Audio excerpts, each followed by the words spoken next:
What's up, everyone? This is Jay from Revolution Radio, and today I want to talk about the ongoing tragedy that is Syria and the Donald Trump administration. So, quick rundown. Donald Trump was on the phone with the president from Turkey, and after that phone call, Donald Trump said that we were going to pull out of Syria. We had kind of paved the way for Turkey. Turkey had been talking about invading for a very long time.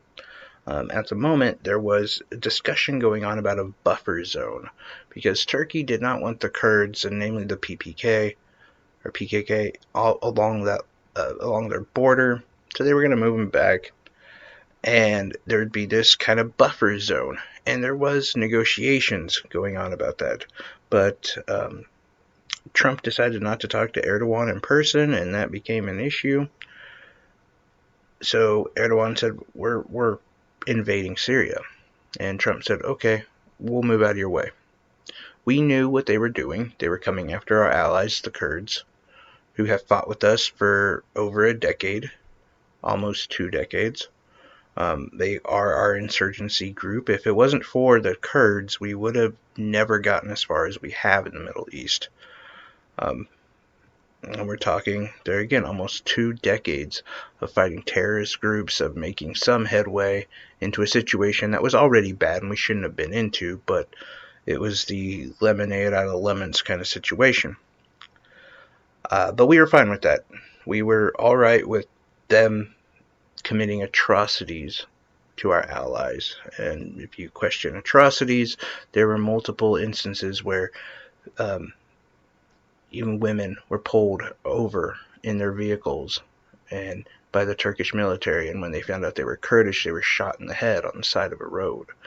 Children, men, everyone massacred and continuing. We have no idea what the numbers are. The invasion is still going on. It was started with the air assault and then finished with the ground invasion. So what happens then? Well, Russia comes to the aid of the Kurds.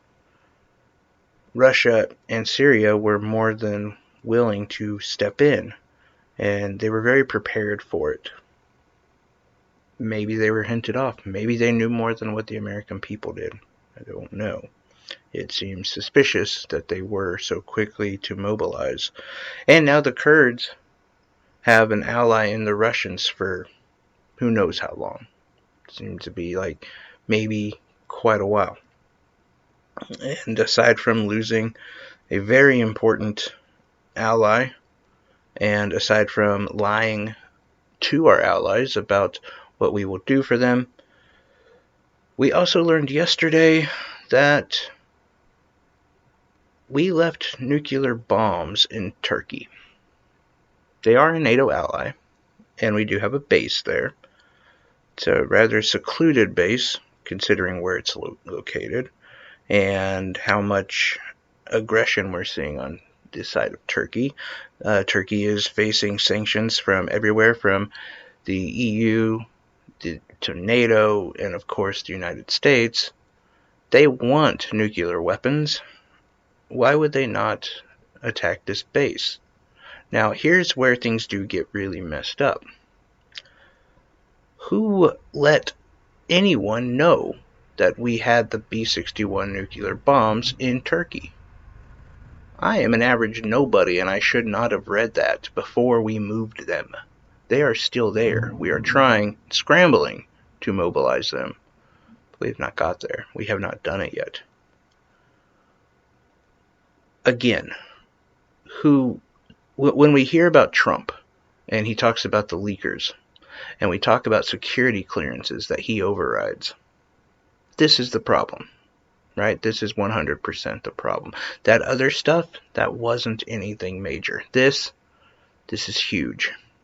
And it gets me into what I really want to talk about, and that is, this is the real reason to impeach Trump. We have been talking about multiple reasons. ZTE is obviously one. The emoluments clause, and how many times that he has gone against that. But I've always said that those two things, which I think are paramount, are kind of hard for people to see because you have to really get into the situations and get into the details of what happened. And some of it was, you can kind of prove it, you can't prove it. This is 100% proof that he maybe didn't do anything illegal, but is unfit for this office.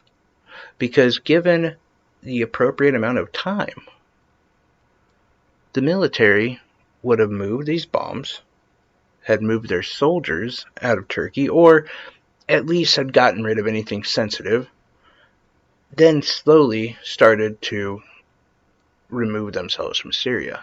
But they didn't know it was going to happen either. It was Adderall Trump, all coked up, decided to make this move because that's how he does things.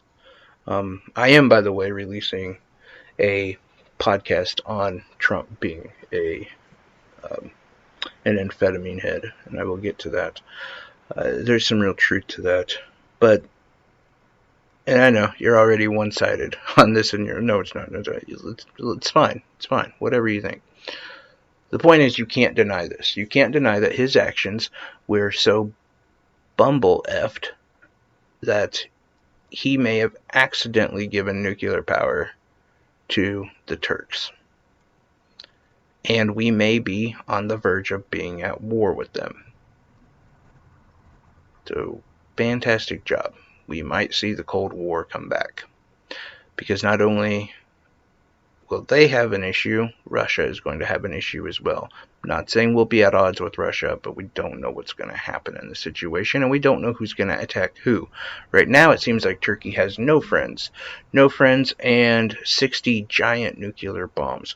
If you're curious about what the B-61 can do, it is 300 kilotons. About. It's in between.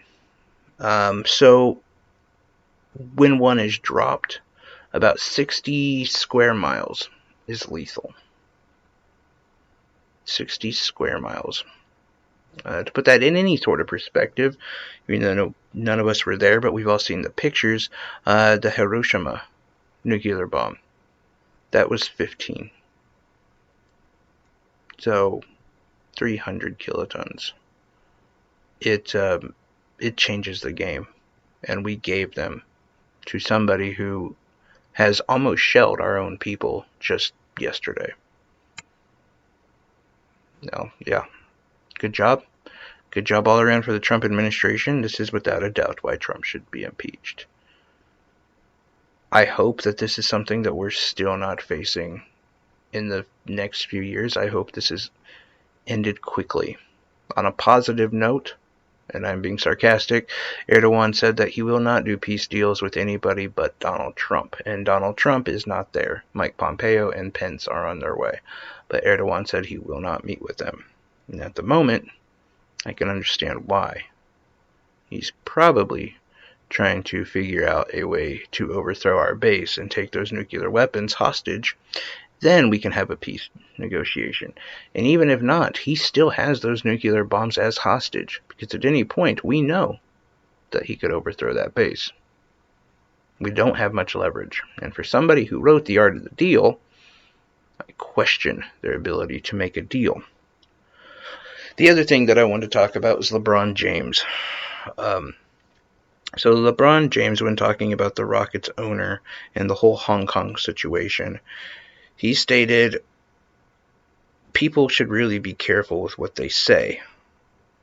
The league went through a difficult week, and I think we need time to understand that a tweet or statement can do to others, and I believe nobody stopped and considered what would happen if he had, and he should have just waited, was his basic sentiment. He talked about the physical, the financial, the spiritual ramifications of the Rockets owner's tweet.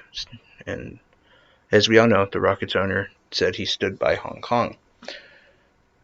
I was really disappointed in LeBron James. He did come back and clarify and say, no, I wasn't talking about the substance. I was talking about the actual tweet. To me, that doesn't change anything. And LeBron has done great things, and I think he gets a pass on messing up. He does. He has done fantastic things for his community, but that's just it for his community. It seems that he is taking the I want my money route when it comes to Hong Kong. And to be fair, he may not even know the situation. I've always said in 20 years or so, people are going to look back at the immigration situation and say, holy Christ, I can't believe we did that. Because part of it is understanding the past, and part of it is researching what happened. What did Bolton do in the Northern Triangle in the 80s? The Mayan genocide. All those things you need to learn about before you learn or even discuss migration today. And it's the same thing with Hong Kong. LeBron probably doesn't fully understand the situation. So I do give him a pass on that, but I'm still disappointed. There is different ways that he could have went about it. He could have said, on this situation, I respect both sides, but I also back freedom of speech. He could have been very diplomatic about it, but he didn't.